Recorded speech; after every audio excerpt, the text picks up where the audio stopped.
중간학은 그 반논리학 이렇게 얘기할 수가 있습니다. 반논리학, 논리학이 아니고 반논리학입니다. 반자는 반대한다 할 때 반자입니다. 그러니까 거꾸로 된 논리다라는 뜻입니다. 근데 이제 이게 중요한 이유가 여러분 요새 이제 창조 경제, 물론 이제 좀 한물간 얘기지만은 그런 얘기도 많이 나오고 뭐 창의력 개발한다는 얘기를 많이 이제 하는데 실제 이 중간학을 취득할 경우에는 약간 창의적인 사고를 하는 데 있어서는 아주 가장 강력한 그런 공부다라고 얘기할 수 있습니다.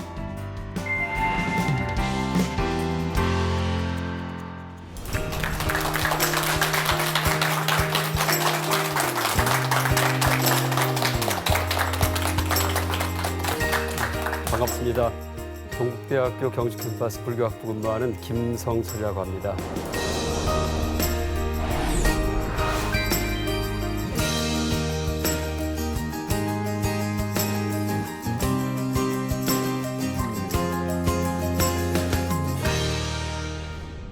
제가 상생방송 오늘 이제 두 번째 이렇게 출연하게 됐습니다.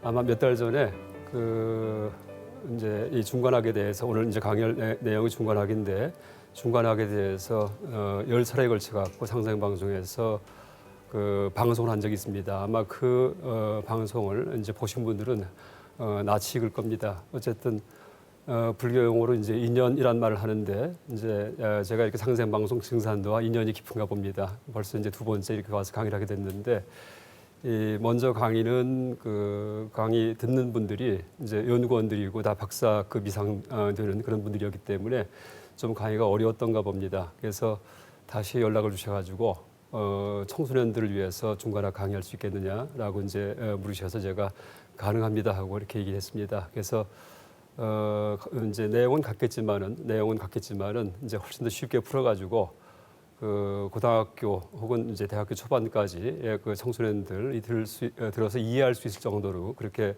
이 강의 교환을 한번 만들어봤습니다. 그래서 앞으로 이제 4번에 걸쳐가지고서 제가 한번 강의해 보겠습니다. 일단 이제 청소년을 위한 중간학이라고 되어 있는데 또 의미가 깊습니다. 왜냐하면은 올해가 2017년인데 올해부터 고등학교 윤리교과서, 이제 윤리와 사상이라는 교과서가 있는데 개편이 되면서 하간 참으로 기쁘게 이 중간학에 대한 내용이 보강이 됐습니다.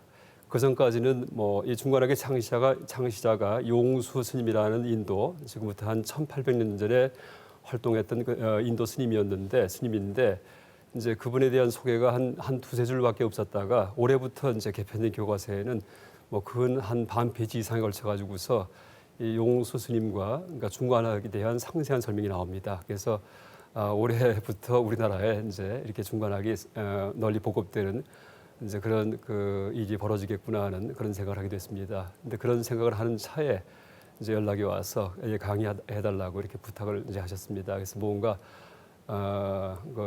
범상치 않은 그러니까 조화가 있는 게 아닌가 하는 그런 생각을 하게 됩니다.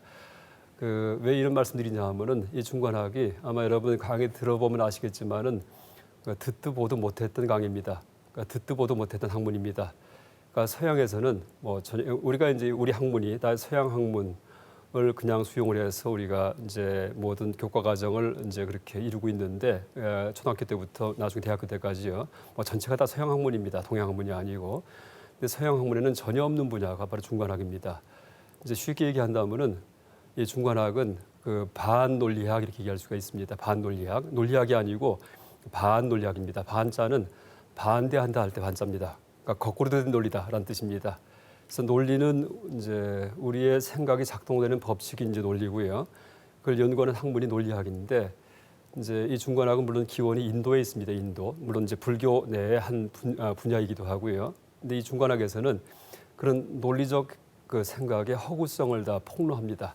그래서 우리의 생각이 얼마나 이제 엉터리인지 이걸 다 드러내는 그런 학문이 바로 이 중간학입니다. 그래서 물론 불교라는 종교와 맞닿아 있습니다. 불교에서 깨달음이라고 할 때 깨닫는다는 얘기는 이제 많이 이제 아시죠? 그러니까 수행을 해서 깨닫는다고 할 때 그 깨달음의 이제 어떤 한 면이 그러니까 지적인 측면이 바로 중간학에 대한 그런 통찰을 체득하는 거 이게 바로 깨달음의 이제 한 반쪽 정도 된다 이렇게 얘기할 수 있습니다. 그래서 아마 이제 지금 대학생들 많이 계시고요 일반인도 계시지만은 그 듣도 보도 못했던 이제 그런 그 학문에 대해서 일단 제가 얘기를 드리겠습니다. 근데 이제 이게 중요한 이유가 여러분 요새 이제 창조 경제 물론 이제 좀 한물간 얘기지만은 그런 얘기도 많이 나오고 뭐 창의력 개발한다는 얘기를 많이 이제 하는데 실제 이 중관학을 취득할 경우에는 약간 창의적인 사고를 하는 데 있어서는 아주 가장 강력한 그런 그 공부다라고 얘기할 수 있습니다. 우리의 사고, 기존의 고정관념을 다 해체하기 때문에 그걸 훈련하기 때문에 이제 사고가 열립니다. 그러니까 열린 생각을 할 수 있습니다. 그래서 앞으로 4차례에 걸쳐 갖고 제가 차근차근히 뭐 길지 않은 시간이지만은 이 중관학에 대해서 이제 강의를 하겠습니다. 총 이제 4강으로 되어 있는데요. 첫 번째 강의를 제목을 사상 누각과 같은 우리의 생각이라고 잡아봤습니다. 여러분 사상 누각이 뭔지 아시죠? 사는 모래 사자고요. 상은 윗상자입니다. 그러니까 모래 위 하면 사상이고요. 누각은 이제 큰 그런 저택을 누각 이렇게 얘기를 합니다. 그러니까 모래 위에 집을 지었을 경우에 이제 조금만 흔들거려도 다 집이 무너집니다. 그래서 우리가 지금 그 이제 이렇게 말을 하는 것도 마찬가지고 세상을 이해하는 것도 마찬가지고 다 생각을 이용해 가지고서 말을 하고 세상을 파악을 하는데 그게 다들 누구든지 그러니까 확실한 건지 알고 이제 삽니다. 분명하게 내가 사실을 알고 있고 분명하게 생각을 하고 분명하게 무엇을 파악을 한다 이렇게 생각하는데 그게 다 사상 누각이다 근거 없다라는 것을 다 폭로합니다. 이게 이제 중관학입니다. 그래서 이제 이 본론에 들어가기 전에 한번 제가 그 예를 들어보겠습니다. 자, 첫 번째, 그러니까 시간은 존재하는가? 너무나 좀 생뚱맞은 질문 같을 겁니다. 시간 존재하죠. 틀림없이 뭐 시계도 내가 시간을 측정하는 시계도 있고요. 그 다음에 어제가 있고 오늘이 있고 내일도 있고 당연히 시간이 흘러가는데 이게 무슨 의문인가라고 아마 의아할 것 같습니다. 근데 이제 한번 따져보면 됩니다. 우리가 그러니까 시간이라고 할 때 시간은 과거, 현재, 미래로 구성되어 있습니다. 과거는 지나간 거고요. 현재는 지금이고 미래는 오지 않은 겁니다. 근데 보세요. 우리가 이제 과거, 현재, 미래를 생각은 할 수 있습니다. 머릿속에서. 근데 실제 있다, 존재한다라고 하려면은 그게 체험을 했었어야지 돼요. 그렇죠? 내가 짠 소금을 먹어본 적이 있다 할 경우에는 그걸 맛을 봐가지고 짠 맛이 느껴지는 그런 체험을 했었어야지만 소금을 먹었다 이런 말을 합니다. 지금 어떤 과일의 맛이 달다 할 경우에는 직접 그걸 입에 넣어서 깨물어서 씹어서 단맛이 들어야지만 그걸 체험했다 이렇게 얘기를 합니다. 그런데 이제 한번 보십시오. 그 시간이 이제 과거, 현재, 미래에 이루어져 있는데 틀림없습니다. 그런데 과거를 체험한 적이 있나요? 체험할 수가 있나요, 우리가? 과거. 어저께를 지금 만나고 있나요? 도저히 안 됩니다, 과거. 아니 10분 전을 지금 체험할 수 있나요? 체험 못 합니다. 지나갔기 때문에. 그럼 1초 전을 체험할 수 있나요? 그것도 안 됩니다. 그렇죠? 그러니까 1초 전, 10분 전, 어저께는 다 생각을 할 수 있어요. 내가 회상을 해가지고서 내가 10분 전에 어디 있었다, 무엇을 했다 이렇게 생각을 할 수 있지만 머릿속에서 체험을 할 수 없습니다. 또 이제 거꾸로 이제 반대로 우리가 내일을 체험할 수 있나요? 내일 안 되죠. 그 우스개 얘기 중에 또 이게 또 이제 우리 같은 사람이 우스개 얘기하면은 아재 개그 이렇게 얘기를 합니다. 아재 개그. 근데 이게 이제 그 우스개 얘기일지 모르겠지만은 그런 얘기가 있습니다. 그 처음 말을 배운 어린아이가 내일이라는 말을 배웠답니다. 내일, 그러니까 tomorrow. 그래서 이제 형한테 이제 물어봅니다. 형, 내일이 언제야? 하고 이제 물어보니까 그 하룻밤만 자면은 내일이야. 이렇게 답을 해줬답니다. 그랬더니 이제 어린아이가 동생이 하룻밤을 자고 일어나서 형, 오늘이 내일이야? 이렇게 물어봤답니다. 오늘, 지금이 내일이야? 물어봤답니다. 그랬더니 형이 이제 야단치면서 아니 이놈아, 하룻밤을 자면은 그 다음에 내일이라고 이렇게 얘기를 했답니다. 그랬더니 또 다음날 아침에 일어나서 그러면 오늘이 내일이네 이렇게 얘기를 했답니다. 또 야단을 치면서 그게 아니고 하룻밤 자야지 돼 얘기를 하니까 이제 동생이 울면서 그럼 도대체 언제 내일이 오냐고 이렇게 얘기를 했답니다. 여러분 절대 내일은 오지 않습니다. 내일은 체험하지 못합니다. 이 분명하죠. 하여간 중관학을 강의할 때 얘기할 때는요. 여러분 이제 항상 사유를 하고 생각해야 됩니다. 그래서 이게 맞는지 맞으면 수긍을 하고 좀 이상하면은 꼭 따지고 이제 그 의문을 제기를 해야 됩니다.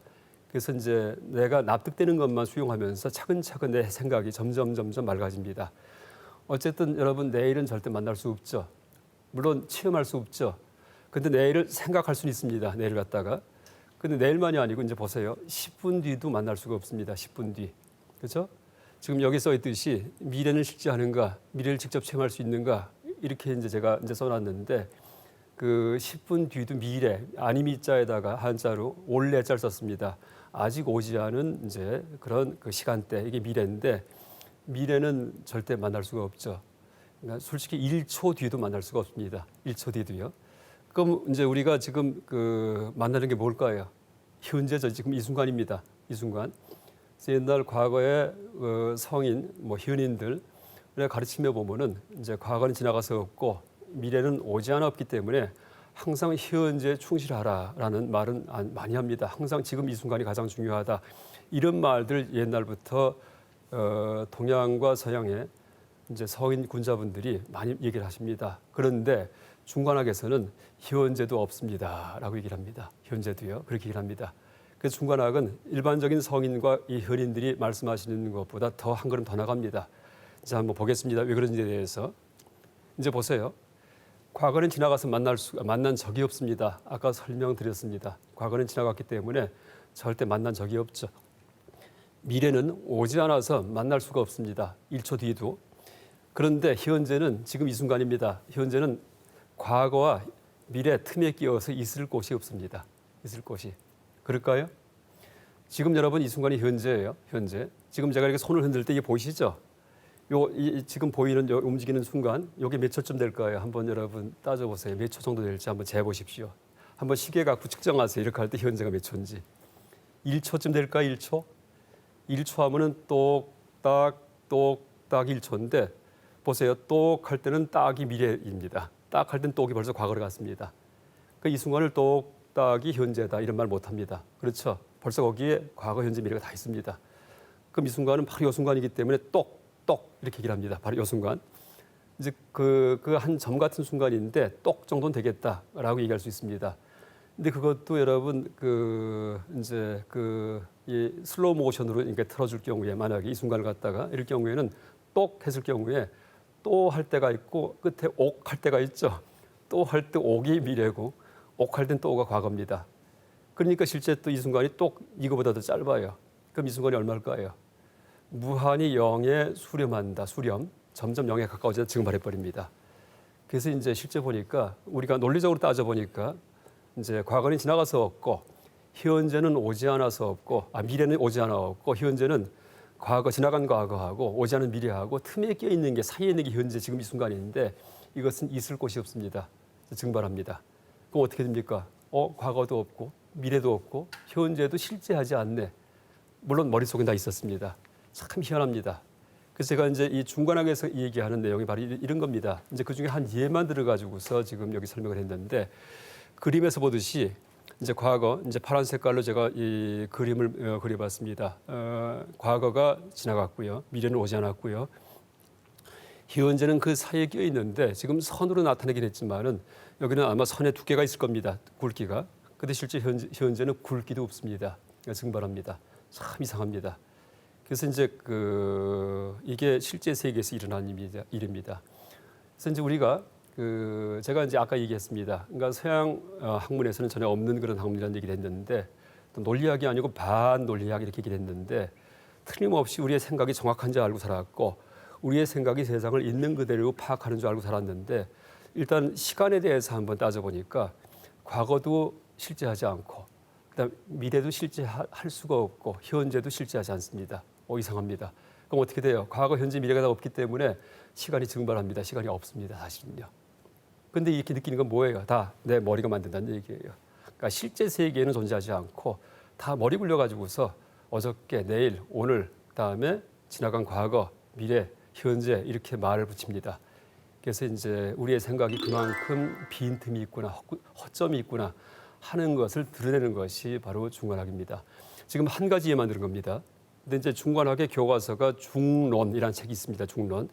지금부터 1800년 전에 중관학의 창시자 용수 스님, 이분께서 지으신 책인데 이 내용 중에 보면은 총 이런 식의 이 논리가 한 200가지 이상이 나옵니다. 여러 가지 사안에 대해서 하나하나 분석을 해가지고 전부 다 실제하지 않음을 증명합니다. 실제하지 않음을. 그래서 모든 게 다 증발합니다. 한번 실제 경전을 불교 경전을 보여드리겠습니다. 일단 여러분 금강경이라는 경은 많이 들어보셨을 겁니다. 반야심경, 금강경. 우리나라에서 아마 가장 널리 퍼져 있는 경전일 텐데 금강경에 이런 경구가 있습니다. 과거의 마음을 잡을 수 없고 현재의 마음을 잡을 수 없고 미래의 마음을 잡을 수 없다 이런 말이 있습니다. 한자로 과거 심불가득, 현재 심불가득, 미래 심불가득 이렇게 써 있습니다. 아까 얘기했던 그 논리입니다. 그러니까 과거도 잡을 수가 없고 미래도 잡을 수가 없고 현재도 못 잡는다는 얘기입니다. 그래서 이게 이제 이 불교의 특징입니다. 보통 일반적인 그런 어떤 철학자일 경우에는 과거는 없고 미래는 없다, 현재만 있다 이렇게 얘기를 합니다. 근데 불교는 현재도 없다까지 얘기를 해버립니다. 현재도 없다. 또 하나 이제 제가 금방 얘기드렸던 그 중론이란 문헌에서는 이제 이렇게 얘기를 합니다. 이미 가버린 것에는 가는 것이 없다. 아직 가지 않은 것에도 역시 가는 것이 없다. 이미 가버린 것과 이게 과거죠. 아직 가지 않은 것, 이것은 미래죠.를 떠나서 지금 가는 중인 것, 이게 현재죠. 여기에도 가는 것이 없다라고 얘기를 합니다. 이게 이제 중론이라는 책에 나오는 그런 그 시간을 비판하는, 시간의 실제성을 비판하는 그런 구절입니다. 그래서 여러분 이제 이렇게 견고하게 보였던 세상 만사, 그 다음에 확실하게 보였던 나의 생각, 이게 뭔가 문제가 있구나, 심각하구나 하는 걸 맛을 보기 시작합니다. 이제 이러면서 불교의 이제 공부가, 그러니까 깨달음의 공부가 시작되는 겁니다. 그래서 앞으로 4번에 걸쳐 가지고 이제 여러 가지 일 들어가면서 우리의 생각이 얼마나 엉터리인지, 얼마나 사상 누각과 같은지에 대해서 제가 차근차근 설명드리겠습니다. 아까 말씀드렸듯이 이제 시간이 실제하지 않습니다. 이제 과거, 현재, 미래 이게 실제하지 않는데 그 생각 속에는 있어요. 생각 속에는요. 그러니까 생각 속에서는 과거도 생각할 수 있고 미래도 생각할 수 있고 현재도 생각할 수 있습니다. 그렇지만 실제 세계는 없다는 얘기예요. 그래서 불교 경전에서는 흔히 이런 것들을 토끼뿔, 거북이 털이라고 이제 비유를 합니다. 그러니까 마치 토끼뿔과 같고 거북이 털과 같다라고 그렇게 말을 합니다. 여러분 생각 속에서는 토끼뿔도 떠올릴 수 있습니다. 이 그림에 보면 왼쪽에 누군가 그린 그림입니다. 토끼 뿔이 났죠. 근데 실제 세계에는 저런 토끼 없습니다. 그 다음에 거북이가 털이 수북하게 났습니다. 등에. 원래 거북이는 등이 반질반질합니다. 근데 털이 수북히 났어요.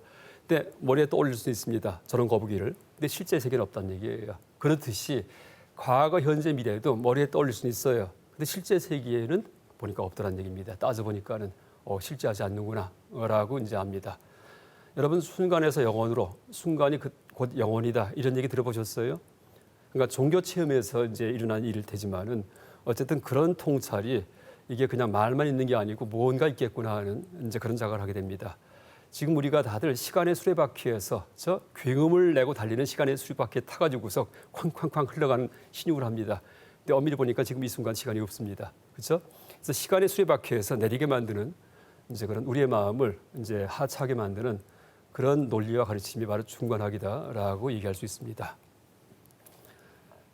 그래서 이제 일단 생각의 한계를 이제 폭로하고 지적하고 그걸 이제 드러내는 그런 학문인데, 그럼 생각의 한계가 뭔지 알기 위해서는 생각이 뭔지를 또 알아야 됩니다. 생각이 뭔지. 그래서 일단 먼저 생각이란 무엇인가 한번 이제 불교 불전에서 불교 경전에서 얘기하는 이제 불교 경전 중에 불교 논리학이라는 분야가 있습니다. 불교 논리학. 그러니까 보통 전통 용어로 그러니까 인명학 이렇게 부릅니다. 인명학. 인은 원인할 때 인자고요.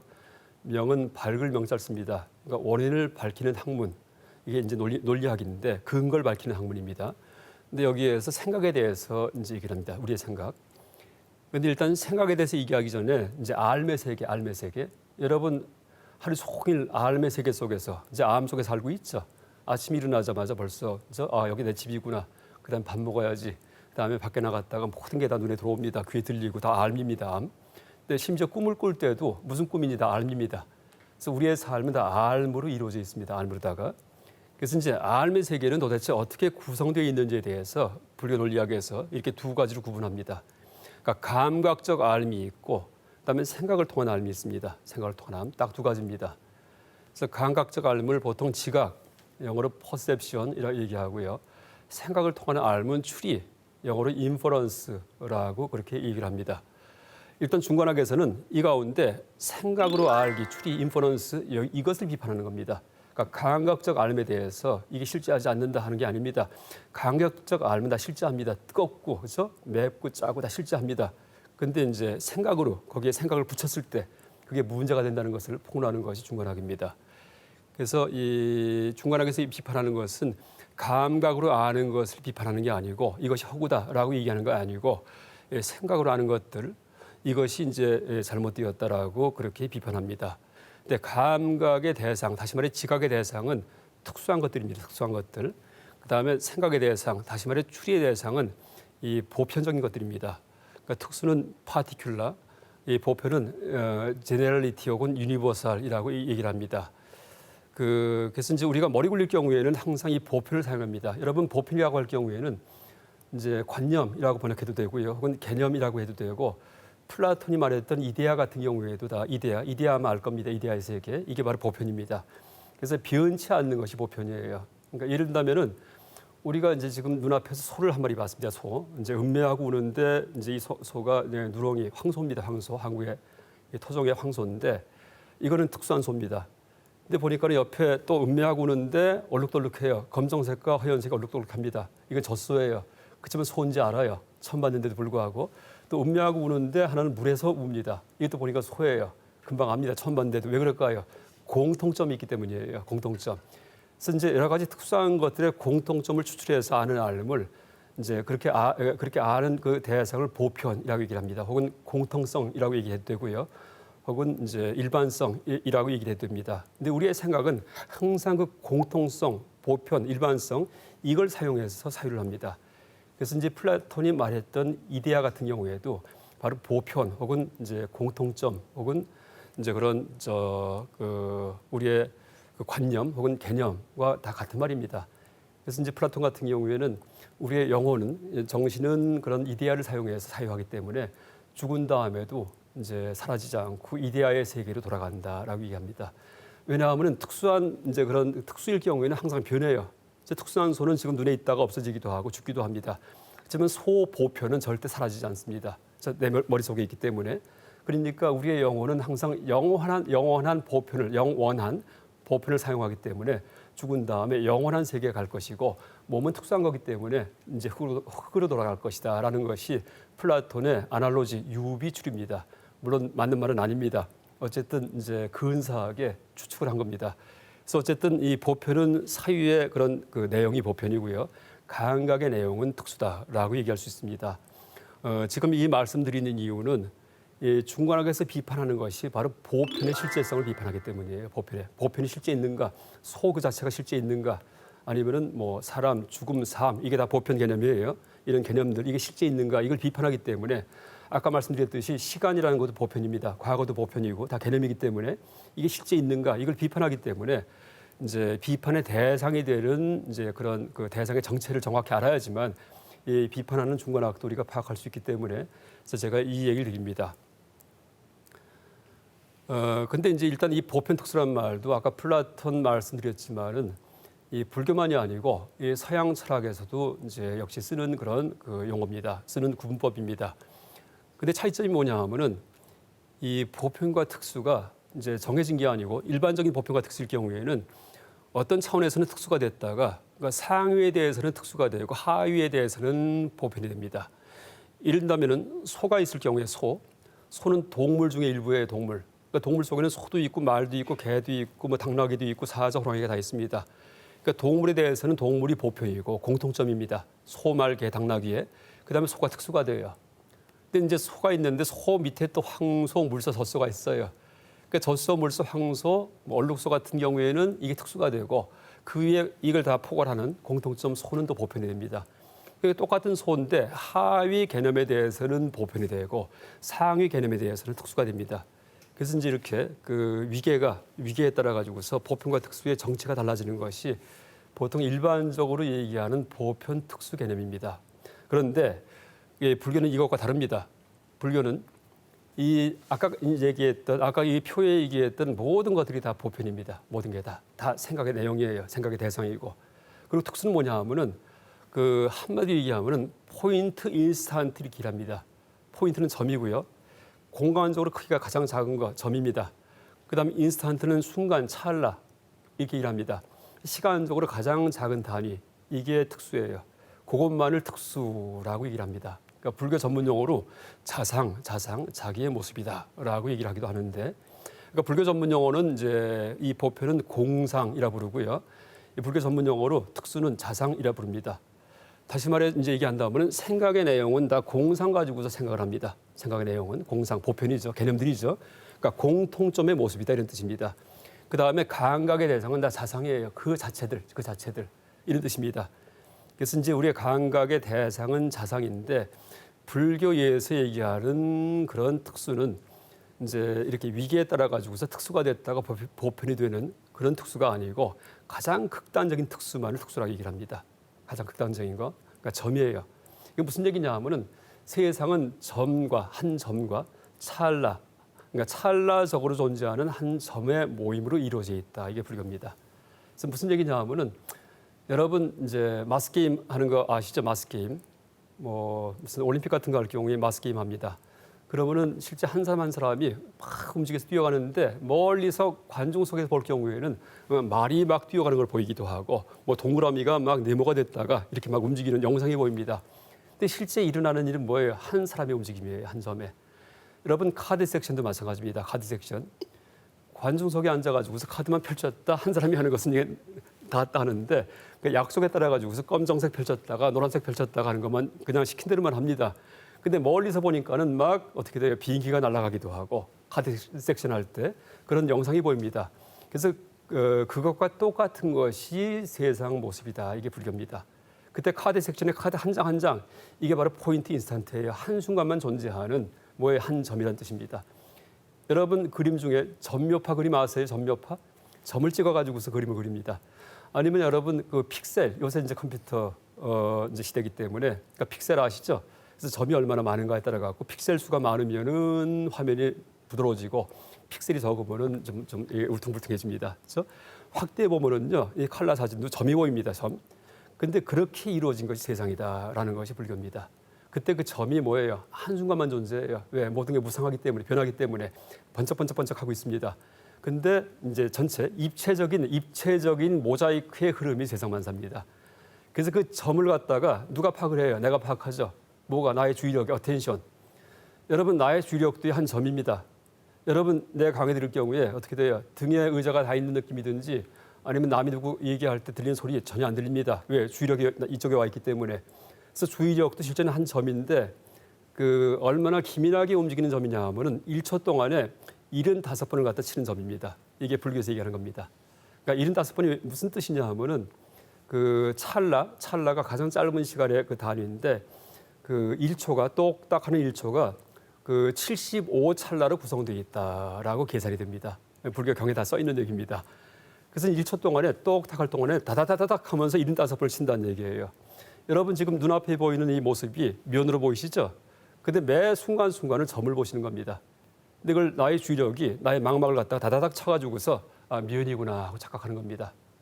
그래서 이게 불교 논리학서 얘기하는 우리의 이제 감각과 감각, 그러니까 지금 이제 시각의 예를 들었습니다. 시각의 감각과 감각 대상 특수의 관계입니다. 특수도 점이고 우리의 주의력, 다시 말해 지각도 점입니다. 그렇죠? 그게 만납니다. 그래서 실제 세상은요, 여러분 넓은 곳에 있는 줄 알지만은요, 세상 넓지 않습니다. 여러분 점 속에 삽니다. 실제 나의 마음은 점 속에 삽니다. 근데 1초 동안에 75번을 진동하는 점입니다. 75번을 갖다가 또 세상 크기가 넓은지 알죠? 넓지가 않습니다. 한 점입니다. 점. 그게 매 순간순간 달라집니다. 이게 불교에서 얘기하는 이제 그런 파티큘라 특수다라고 얘기할 수 있습니다. 아주 특수 중에 특수입니다. 그것만이 실제 하는 겁니다.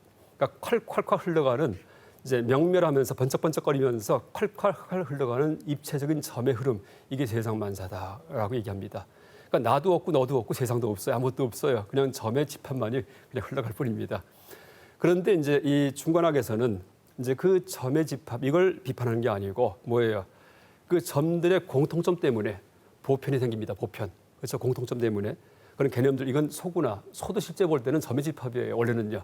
그래서 파티큘라 특수의 집합인데 이걸 이제 하나의 큰 소로다가 파악을 합니다. 또 공통점 때문에 얼룩소도 소구나 물소도 소구나라고 합니다. 이건 다 개념 사유가 작동을 해가지고서 그런 이제 의미를 더 씌워버립니다. 그래서 중관학에서 비판하는 것은 바로 의미 더 씌우는 생각의 작용을 이제 비판합니다.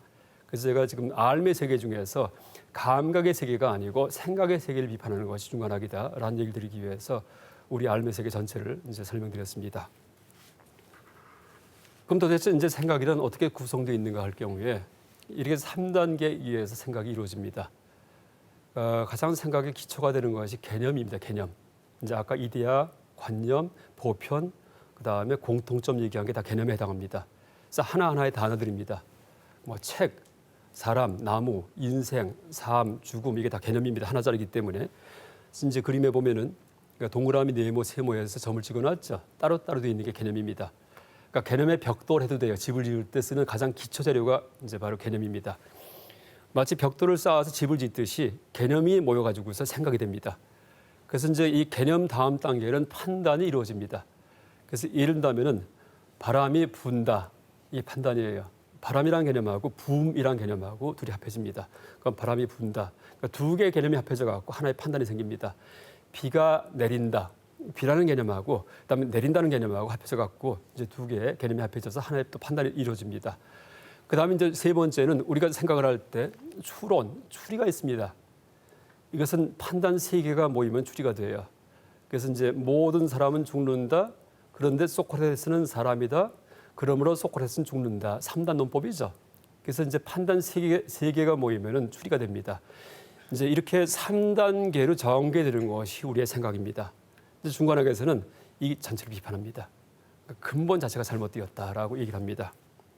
그러니까 다시 예를 든다면은 우리의 생각은 개념, 판단, 추론으로 되어 있는데 뭐 개념은 사람, 소크라테스, 죽음 그러니까 따로 이렇게 되어 있습니다. 근데 판단은 이제 두 개의 개념이 모이면은 판단이 됩니다. 물론 세 개가 모여도 돼요. 여기에 컵이 있다라고 말을 하죠. 그럼 여기 컵 있음 세 개의 개념입니다. 여기라는 말이 따로 있죠.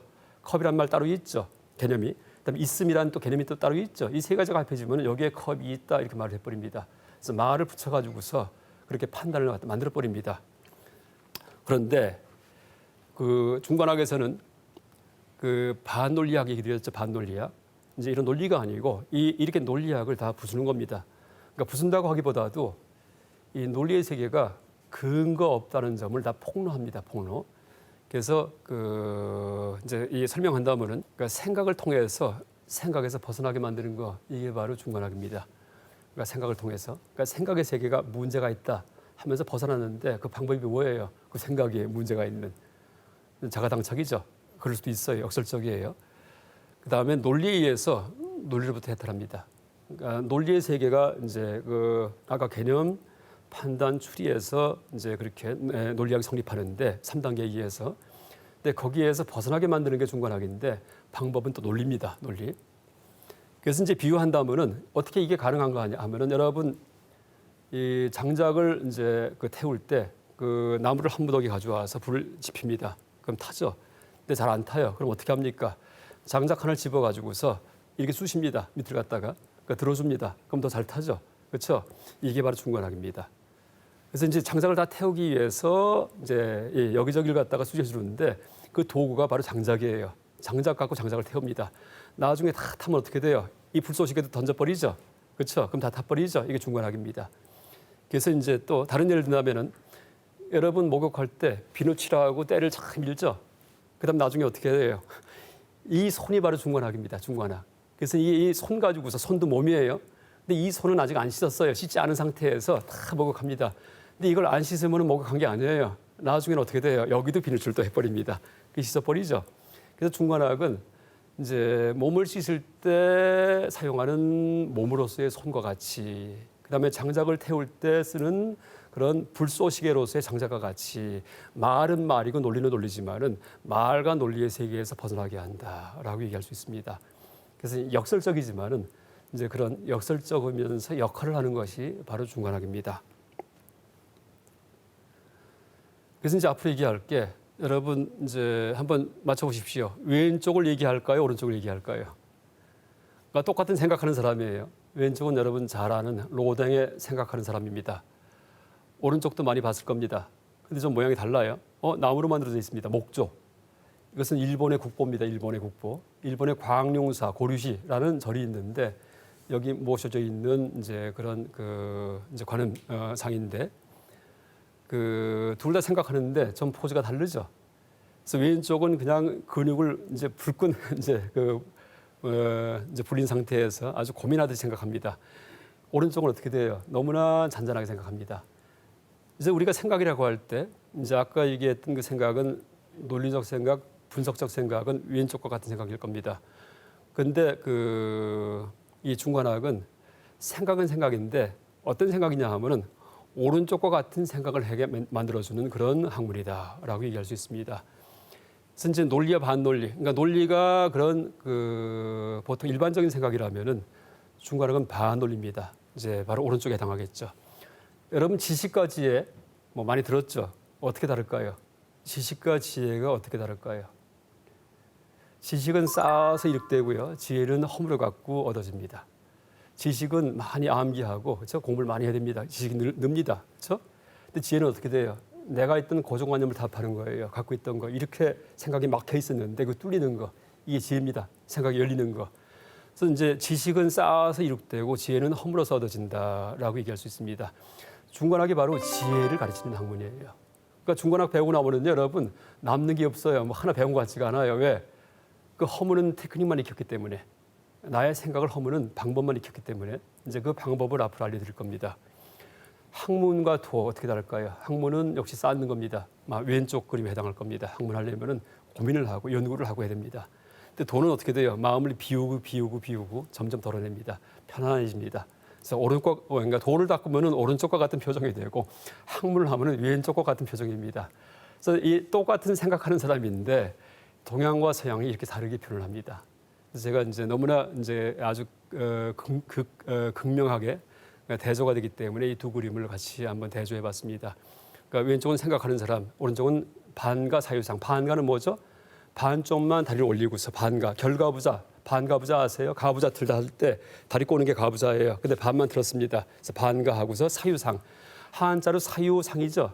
뭐예요? 생각하는 모습이란 뜻입니다. 번역하면은. 그러니까 둘 다 제목이 생각하는 사람이에요. 근데 이제 이렇게 그 내용이 다릅니다. 뭐 하나 더 얘기한다면은 이 오른쪽에 대해서 그 일본 광유사 반가 사유상인데 여러분 칼 야스퍼스라는 철학자 혹시 아실지 모르겠습니다. 그러니까 실존주의 철학자인데 일본을 방문해서 이 목조 불상을 봤어요. 그다음 평을 한 게 있습니다. 제가 그 밑에 파란 글씨만 읽어보겠습니다. 모든 시간적인 것의 속박을 초월해서 이루어낸 인간 존재의 가장 맑고 원만하고 영원한 모습의 표상이다. 이렇게 얘기를 했습니다. 아주 이 모습을 보고서 너무나 놀래가지고 경탄해가지고 서양에서는 볼 수 없었던 모습이다라는 그런 평을 했다는 얘기를 합니다. 그런데 이 불상이 이제 일본은 국보가 없습니다. 국보가 있긴 있는데 1호, 2호 이렇게 정하지는 않습니다. 우리나라는 국보가 1호가 남대문이죠. 근데 일본은 이제 제일 처음에 국보 등재할 때 등재된 불상이 바로 이제 이 광룡우사 이 반가 사유상이랍니다.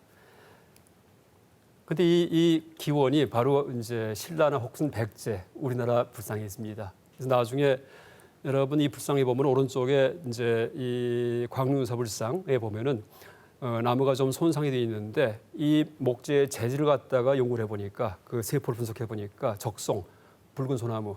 일본에 없었던 소나무랍니다. 한국에만 있었고 그래서 한반도에서 만들어져 가지고 넘어간 것이다 이렇게 추정합니다. 어쨌든 우리 신라 백제 시대에 약간 세계 최고의 문화국가였다라고 얘기할 수 있습니다. 그래서 우리는 뭐 벌써 금동까지 만들어 가지고 목조보다도 금동 보살상이 훨씬 더 문명이 발달해야지만 그렇게 주조를 할 수 있습니다. 목조는 이제 아주 단순하기 때문에 그래서 이 사유상이 이제 실제 유래가 우리에게 있고 앞으로 이제 중관학을 강의하면서 여러분이 취득할 것이 이 반가 사유상처럼 나중에 저렇게 잔잔한 미소가 나오게 만드는 이제 그런 어떤 지혜를 취득할 것을 목적으로 해서 이제 앞으로 강의를 이어가겠습니다. 중관학을 이제 반논리학이라고 얘기를 했는데 자 그렇다면은 지금 이 시대에 물론 옛날에는 깨닫기 위해서 보살님처럼 그렇게 모든 걸 초월하기 위해서 이제 이렇게 중관학을 공부했는데 지금 이 시대에는 어떤 의의가 있는지에 대해서 한번 얘기해 보겠습니다. 그러니까 첫 번째가 중관학 공부의 현대적 의의인데 고정관념을 타파해요. 고정관념이 있죠 누구든지 그걸 타파합니다. 생각이 열리기에 창의적 사고를 하게 한다라고 할 수 있습니다. 내가 이제 고정관념이 있어요. 여러분 친구랑 어떤 이제 그 사안을 두고서 얘기하다가 의견이 갈리죠. 아득바득 서로 지지 않습니다. 왜 그럴까요? 각자의 고정관념이 있기 때문입니다. 고정관념이 있기 때문에. 근데 그럴 경우에는 끝까지 뭐 밤새 토론하더라도 끝나지가 않습니다. 특히 여러분 정치 문제 같은 경우에는 뭐 여러분 목격할 겁니다. 너무나 서로 고정관념이 강하기 때문에 절대 지려고 하지 않습니다. 그래서 실제 어떻게 보면은 요새 여러분 뭐 화해 소통 얘기를 많이 합니다. 우리 사회가 이제 분열과 대립이 심하다. 뭐 세대 간의 갈등이든지 정치의 이념의 갈등이든지 여러 가지 얘기를 합니다. 그런데 지금 이런 갈등의 시대에 어떻게 보면 가장 필요한 그런 교육과 학문이 중간학이 아닌가 이렇게 생각합니다. 왜냐하면 내가 갖고 있던 고정관념, 나의 선입견 이걸 다 해체해버립니다. 그래서 내가 갖고 있는 생각이 다 옳은 게 아니구나. 심지어 뭐예요? 시간이 존재한다. 현재, 과거, 미래가 있다. 이거조차도 옳은 게 아니에요. 그러니까 보통 사회 속에서 터득된 그런 인생관, 가치관, 세계관 이런 것들은 말할 것도 없습니다. 그게 다 무너집니다. 그러면서 이제 맑아집니다. 세상이. 그러면서 남을 대할 때 이제 그걸 미워하지 않고 서로 화해할 수 있고 하는 이제 그런 그 태도로 변합니다. 그래서 어떻게 보면은 지금과 같이 갈등이 심한 시대에 가장 필요한 교육일 수 있겠다 이렇게 생각합니다. 또 하나 이제 여러분 그 창조에 대해서, 창의력에 대해서 많이 얘기를 합니다. 그건 생각이 열리기 때문에 컵할 경우에 컵으로만 쓸 경우에는 창의력이 안 생깁니다. 그렇죠? 컵하면 물만 마셔요. 근데 갑자기 어디에 그 남의 집에 갔는데 어린애를 데리고서 어린아이가 엄마 오줌 마리 이렇게 얘기를 합니다. 그때 애를 데리고서 화장실까지 갈래면을 쌉니다. 그때 상위에 있던 컵을 탁 들어가고 받을 수가 있죠. 그럼 뭐예요? 오줌 받기로 변합니다. 이게 창의적 사고입니다. 근데 고정관념 있는 사람은 먹을 거 듣는 것을 왜 그렇게 쓰냐고 막 야단을 치겠죠. 그럼 뭐예요? 생각이 막힌 사람이에요. 근데 컵을 또 어디에 쓸 수 있습니까? 예를 들면 한번 보니까 컵을 만두피 만드는 데 씁니다. 밀가루 반죽해가지고서 넓게 핀 다음에 컵을 뒤집어가지고 찍습니다. 그러니까 동그랗게 만두피 만드는 기계로 변합니다. 그러니까 벌써 컵의 용도가 3가지가 나옵니다. 왜냐하면 컵에 대한 고정관념이 타파됐기 때문이에요. 여러분 조건반사 아시죠? 파블로프 조건반사. 우리가 컵 할 때 물 마실 때 쓰는 거 이게 조건반사입니다. 그게 몸에 각인이 돼 있어요. 물론 뇌신경에 각인이 돼 있다 이렇게 얘기를 해둡니다. 근데 그게 탁 깨질 경우에는 어떻게 돼요? 모든 게 다 달라붙을 수 있다는 얘기입니다. 그래서 이제 그런 식의 마음 자세를, 그러니까 그런 식의 사고력을 키워주는 것이 바로 중간학입니다. 이제 그렇게 하다 보니까 모든 일에 대해서 스스로 판단하여 스스로 결정할 수 있게 된다 이렇게 얘기할 수 있습니다. 모든 일에 대해서. 그 어릴 때 어머니 아버지가 가르치고 그다음에 선생님이 가르친 게 있죠. 어떻게 하면 어떻게 된다든지 이게 다 있어요. 그게 나의 인생관이 되고 가치관이 되고 그다음에 세계관이 됩니다. 근데 보니까 사춘기쯤 되니까는 아니에요. 그게요. 그렇죠? 남의 집 그 부모도 있고 다른 선생님도 계시고 다 의견이 달라요. 그럼 내가 배운 거 나한테 습득된 게 다가 아니구나 하고 알죠. 그럼 그 사춘기 때부터 엄마가 뭐라 하면 어떻게 얘기합니까? 여러분 대답할 때 내가 다 알아서 할게. 이게 입에 배죠. 엄마 나 좀 가만 놔둬. 내가 알아서 할 거야. 이게 입에 배입니다. 뭘까요? 내가 자립하겠다는 얘기. 그다음부터는 내가 사유하겠다. 그럴 때 이제 지금까지 배웠던 고정관념을 다시 한번 재점검해야지 돼요. 물론 훌륭한 교육도 받고 좋은 가르침도 있습니다. 그런 것들은 남겨놓고 혹시 우리 집안에 어떤 이제 맹점이 있을 경우에는 그것은 내가 또 개선을 해가지고서 더 발달시킬 수도 있습니다. 왜? 생각이 열리기 때문에. 그다음에 3번째, 이제 물론 이건 옛날에 다 중간학의 효용이었습니다. 철학적, 종교적 범위에서 해방됩니다. 이 고정관념이 다 타파되기 때문에 과거, 현재, 미래도 없지만은 여러분 나중에 제가 이제 드리겠습니다. 삶과 죽음도 없습니다. 다 타파됩니다. 그렇기 때문에 이제 내가 누굴까, 왜 태어났나 이런 의미를 들지가 않습니다. 그럼 어떻게 돼요? 이게 이제 원래 중간학을 창시할 때 그 목적은 철학적, 종교적 범위에서 해방시키는 것이 목적이었습니다. 근데 이제 가장 최고의 목적이에요. 그런데 이걸 조금만 응용하더라도 우리가 실생활에서 창의적인 삶을 살게 하고 내가 사유할 수 있는 그런 사람을 만들어줍니다. 자, 이제 드디어 그럼 이 중간학을 누가 창시하셨느냐 할 때 용수 스님이라는 분이 창시하셨습니다. 용수. 오른쪽에 탱화 그림이 있죠. 지금부터 한 1800년 전에 인도 남부지방에서 출생하셨습니다. 그 바라문 계급, 인도가 카스트 제도가 있죠. 가장 최고의 계급의 출신이었다. 어릴 때부터 뭐 총명했다 이런 얘기는 쭉 나옵니다. 그다음에 이분의 별명은 대승불교의 아버지예요. 여러분 소승불교, 대승불교 아시죠? 우리 동아시아 불교권이 대승불교권입니다. 이분 때문에 생긴 겁니다. 이분이 모든 대승불교의 기초를 마련한 분입니다. 그럼 불교 전체에서 이제 중간학이 불교학의 한 분야인데 전체에서는 이제 위치가 어디에 위치하는가를 얘기할 때 이 불교 수행을 간단히 얘기한다면은 감성 정화, 생각 정화 딱 두 가지입니다. 그래서 이제 감성 정화하고 감성이 뭘까요? 분노, 화나는 거 막 화내는 거, 그다음에 욕심 막 탐욕 부리는 거, 탐욕 안 내는 거, 잘난 체하는 거, 이 뭐예요? 교만 이거 없애는 거 이게 불교 수행이에요. 항상 교만하지 않고 겸손하고 항상 욕심내지 않고 절대 화내지 않는 거 이거 훈련해야 됩니다. 아무나 못합니다. 한참 수행을 해야지만이 마음이 편안해집니다. 근데 이것만 정화한다고 해서 편안해지지가 않아요. 왜? 머릿속에서 의심이 있기 때문에 나는 누굴까? 죽음이 뭘까? 왜 태어났나? 세상이 뭘까? 이거 모르겠죠. 도대체 모르겠어요. 근데 이거를 갖다가 다 씻어주는 것이 바로 중관학입니다. 생각 정화입니다. 답이 뭘까요? 그런 생각이 다 엉터리다라는 게 답입니다. 난 지금 살아있지도 않고 죽음도 없습니다. 나중에 다 논증합니다. 그러니까 머리 굴려서 만든 생각들이 다 가짜예요. 그러면 어떻게 돼요? 그걸 내가 압니다. 왜? 머리가 작동하는 법칙을 내가 다 파악하기 때문에 그런 종교적 철학적 의문이 다 허구인 것을 내가 자각을 해요. 내가 스스로. 그럴 경우에 아이고 머리가 시원하구나 이렇게 돼버립니다. 지금 과거, 현재, 미래도 없고 시간도 없고 삶도 죽음도 없어요. 그럼 고민할 게 뭐가 있겠습니까? 그래서 감성이 시원해지고 그다음에 어떻게 돼요? 머리가 시원해집니다. 그럼 세상에 무서울 게 없습니다. 이제 거꾸로 살아갈 경우에는 뭐든지 할 수 있고 내가 한번 세상 태어났는데 뭐든지 할 수 있고 죽을 때도 전혀 여한이 없어요. 왜? 세상에 미련이 없기 때문에 하고 싶은 거 욕심 이게 없어요. 누구 원수 갖고 싶은 거 분노 이것도 없어요. 잘난 체 하고 싶은 거 이거 한 맺힌 것도 없습니다. 다 씻었기 때문에 감성을. 이게 이제 불교인데 중관학에서는 물론 그 두 가지는 다 해야 됩니다. 하는데 생각의 정화를 갖다가 더 철저하게 해주는 것이 바로 중관학입니다. 그러니까 불교 전체는 감성 정화, 생각 정화로 이루어져 있는데 그 중에서 생각을 씻어내는 거 이것을 아주 끝장을 보는 이제 그런 불교학이 바로 중관학이다라고 얘기할 수 있습니다. 이제 불교의 이제 전체 가르침을 간단히 얘기를 할 경우에는 이렇게 네 가지로 정리됩니다. 그래서 이제 고진멸도 아마 여러분 이 가르침도 처음 보는 사람 많을 겁니다. 이걸 사성제 이렇게 얘기를 합니다. 사성제. 그러니까 불교 전체를 암호처럼 만들어 놓은 거예요. 불교 전체를 갖다가. 그러니까 네 가지 성스러운 진리 사성제. 고는 모든 게 다 괴로움이다. 집은 왜 괴롭냐 하면 원인이 있기 때문에. 내가 왜 막 속에서 괴로워요? 욕심이 있기 때문입니다. 그렇죠? 욕심 때문에 갖지 못하니까는 이제 괴로워요. 그래서 이제 이게 번뇌를 갖다가 욕심, 분노가 다 번뇌입니다.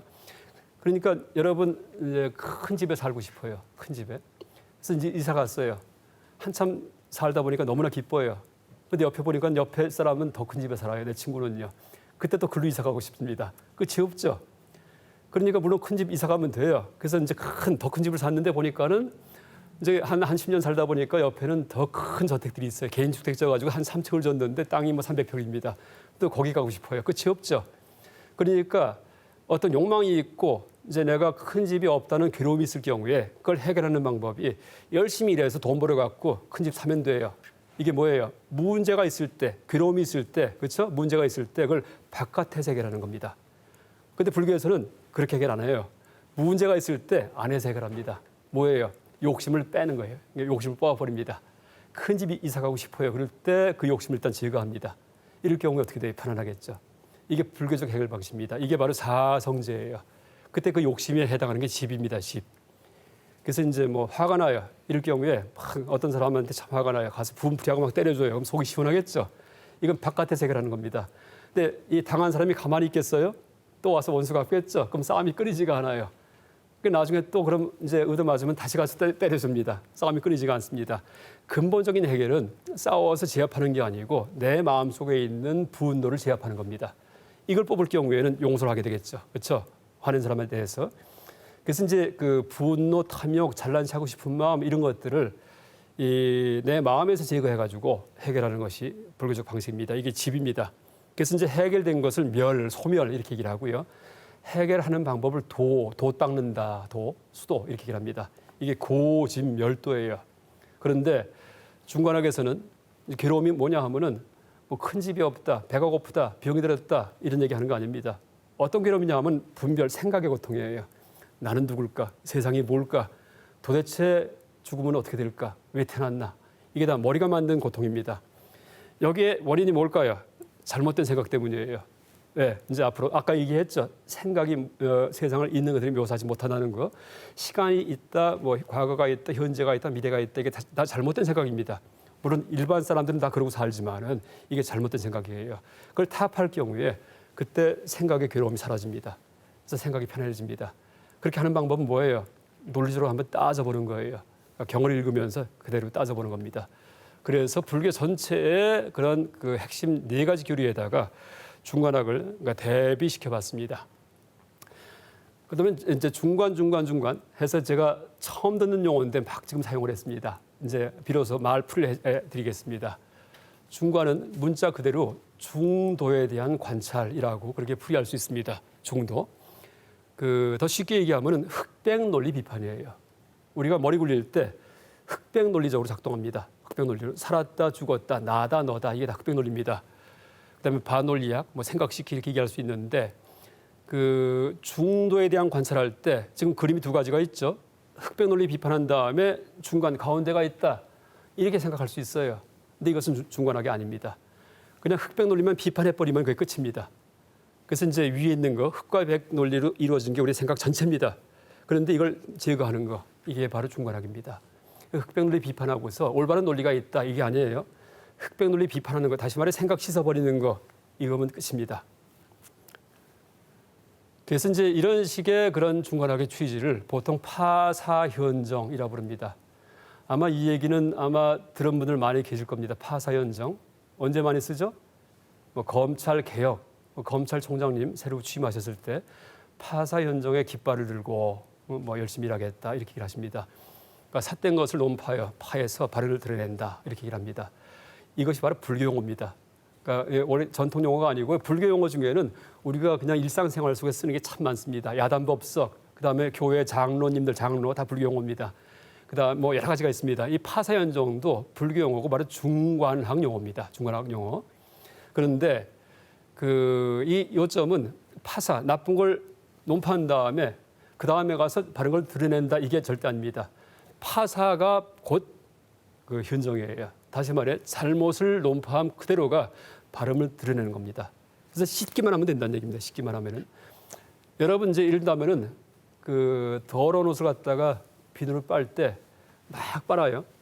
빤 다음에 뭐 비누 색깔이 거기 입혀져요? 그게 아니죠. 나중에 비누기도 헹궈내 버리죠. 어떻게 돼요? 그러니까 때만 씻어버리면 끝이라는 얘기입니다. 때만 씻어버리면은 그 다음에 뭘 또 묻혀가지고서 이제 거기에 비누 냄새가 나게 하면은 그것은 이제 올바른 게 아닙니다. 그래서 중관학도 그러니까 중도를 관찰한다고 할 때 가운데 걸 뭘 제시하면은 그건 바른 게 아닙니다. 그래서 마치 그 더러운 옷감을 빨래한 다음에 그다음 나중에 이제 그 비누기도 물로 헹궈내듯이 이 중관학은 여러분 다 배우죠. 요 문 나간 다음에는요 싹 잊어버려야 됩니다. 마음속에 담고 있으면 큰일 납니다. 왜? 결론은 뻔해요. 아무것도 없어요. 자칫하면 가치 판단 상실 상태에 빠질 수도 있습니다. 아주 조심해야 됩니다. 그래서 씻기만 하고 담아놓지 말라. 아주 명심해야 됩니다. 명심하십시오. 이제 그럼 도대체 중관학에서 뭘 드러내는가? 아까 파사 즉 현정 이렇게 얘기를 했는데 절에서 도선사 입구에 이런 말이 써 있습니다. 서울에 도선사가 있죠. 입차 문내 막존지에 이 문 안에 들어온 후에는 아르마리 내지 말라. 절문은 들어온 다음부터는 머리 굴리지 말라는 얘기입니다. 왜? 머리 굴리는 게 다 생각이죠. 생각 때문에 병이 생겼다는 얘기예요. 그러니까 식자 유한 이런 말이 있죠. 그래서 이제 우리가 암 때문에 여러 가지 고민이 생깁니다. 뭐 어떤 고민이요? 그러니까 생존의 고민 얘기하는 거 아니에요. 철학적, 종교적 고급 고민들. 소크라테스를 고민하게 만들었던 나는 누구일까 이런 것들이요. 평생 소크라테스 이 철학자인데 know thyself, 너 자신을 알라라고 얘기를 하셨습니다. 평생 죽을 때까지 그 의미를 품었어요. 근데 죽는 순간에 나는 아직도 내 자신이 뭔지 모른다 이러고 돌아가십니다. 그래서 항상 의문을 품고 이제 삽니다. 이런 의문들을 해소시켜 주는 것이 바로 중관학입니다. 또 본래 무일물 이것도 이제 어떤 큰 스님의 말씀입니다. 원래 아무것도 없어요. 세상만 사는. 그 다음에 일체유심조. 아무것도 없다는 얘기 틀림없이 했는데 논리는 맞아요. 그런데도 이게 뭐냐 도대체 이렇게 보이는 게 뭐냐 들리는 게 뭐냐 할 때 다 마음이 만든 것이다. 요새 말로 얘기한다면 다 나의 뇌가 만든 것이다 라고 얘기를 해둡니다. 실제 여러분들 다 각자 자기의 뇌가 만든 세상 속에 혼자 살고 있습니다. 이제 그렇게 이제 얘기할 수 있습니다. 실제 세계에는 아무것도 없습니다. 여러분, 지금까지 이 중관학의 이제 어떤 가르침 중에서 가장 핵심이 되는 것을 이제 시간에 예를 들어 가지고 과거, 현재, 미래가 실제 하지 않는다라는 점을 이제 한번 얘기를 해봤고요. 그래서 참 이상하구나 하는 이제 그런 느낌 들었을 겁니다. 과거, 현재, 미래가 있다고 생각하고 살았는데 따져 보니까 없어요. 그런 맛을 한번 봤고요. 그다음에 중관학 전체의 취지에 대해서 이제 얘기를 하기 위해서 우리의 생각이 무엇인지 또 알매 세계가 어떻게 이루어져 있는지 알매 세계 중에서 생각이 어떤 위상을 점하는지를 얘기를 했고요. 그다음에 그런 생각을 비판하는 것이 바로 중관학이다라고 설명했습니다. 그다음에 중관학을 통해서 이제 현대 사회에서 우리가 얻을 수 있는 소득이 무엇인지에 대해서 얘기를 하면서 이 고정관념을 타협하기 때문에 창의적인 사람이 된다. 그다음에 항상 내가 내 생각으로 세상을 살아가고 판단하는 그런 힘을 키운다라는 얘기를 했고요. 또 이제 심지어는 삶과 죽음의 문제까지도 해결하는 그런 종교적 목적도 성취한다라는 얘기를 했습니다. 그래서 이제 지금 오늘 시간에는 이렇게 중관학 전체에 대해서 한번 개관을 해봤고요. 다음 시간부터 차근차근 이제 중관학에 대해서 한번 훈련을 해보겠습니다. 오늘 강의 이상 마치겠습니다. 감사합니다.